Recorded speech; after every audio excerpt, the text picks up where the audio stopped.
Hello guys, hello everyone. Welcome to my YouTube channel. So ako ang inyong madiscarding Mami Angel. And this video guys, kami ha. Okay. Masama ka? Apo. Saan ako, Apo? Ayan, ako naman po.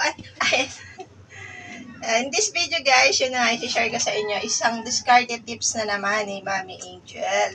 Regarding naman sa gulay pa rin guys, sa mga dahong gulay. Di ba nung nakaraan ang binigay ko sa inyo tips is yung binabalot sa plastic. So, mas nag-isip kami ng mas effective din yun guys, pero mas effective to kasi sobrang init talaga ng panahon is lalaki ang kuryente and at the same time is matutuyo talaga yung mga gulay dahil sa sobrang init.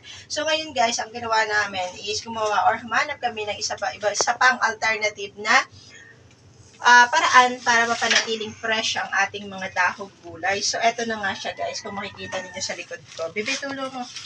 Eto na po siya. So, kung makikita ninyo guys, ito katsa siya. Apo nga, tapos siya lang kami lakad, kami bantay-bantay.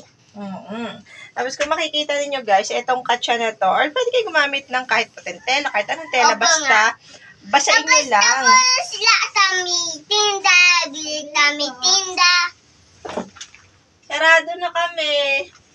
Kasi ito, kung makikita nyo, tapos isa niya lang haba bilhin tao, itong katsa na to guys, is banasa namin siya ng tubig. Yung tamiyawan pala.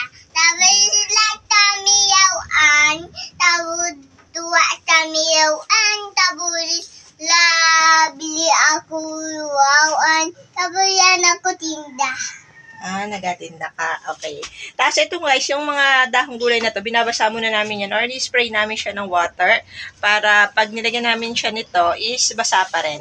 So kung makikita nyo guys, ibabalot lang namin siya ng ganyan kahit hindi nyo nailagay sa freezer or sa chiller kasi mas malakas ang kuryente kapag nilagay nyo pa ito guys, ay mga dahong gulay. So malakas mag-consume ng kuryente. So ganito lang gagawin nyo. Ayan, basa yan guys. So ito pa sa kabila, ayan kung makikita nyo, ito naman ay mga alugbati and lettuce. So, makikita nyo, basa din yan, guys. And then, ito naman yung mga kangkong at saluyot. So, Baba ako! Ayan. So, igaganyan niya lang siya dyan. So, basa lang yan. Oh.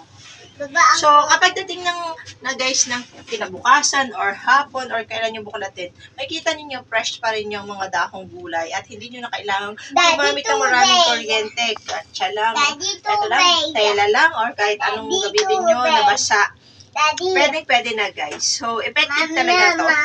So, pagdating ng hapon, fresh pa rin yung mga dahong gulay. Kailangan natin guys, okay, kailangan natin gumawa ng mga paraan talaga para makatipid tayo at the same time hindi tayo malugi or hindi matiyot ang ating mga dahong gulay. So, basta kinakain nyo may discarding Mami Angel.